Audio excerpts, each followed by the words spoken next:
และนี่ก็คือภาพล่าสุดเนาะของน้องปอน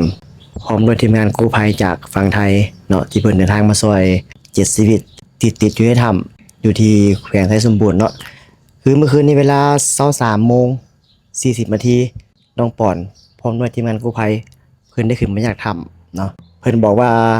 น่าจะได้ยินข่าวดีแล้วอีกประมาณ20 แมตช์สุดท้ายหรือว่า10 แมตช์สุดท้ายเพิ่นก็จะเห็น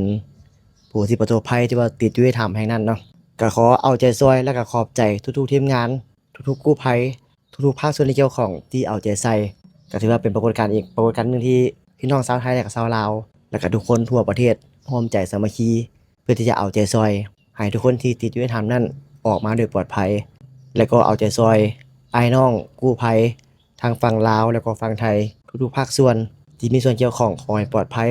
และก็ขอให้ปาฏิหาริย์มีจริงขอให้ภารกิจครั้งนี้สำเร็จเสร็จสิ้น ด้วยความจบงามด้วยความดีใจของทุกคนอ่ะขอเข้าใจคนละดวงกดไลค์กดแชร์ให้กับทั้งน้องปอนพร้อมด้วยทีมงานแล้วก็อาสากู้ภัยฝั่งลาวพร้อมฝั่งไทยนำให้ทุกคนสู้ๆเด้อ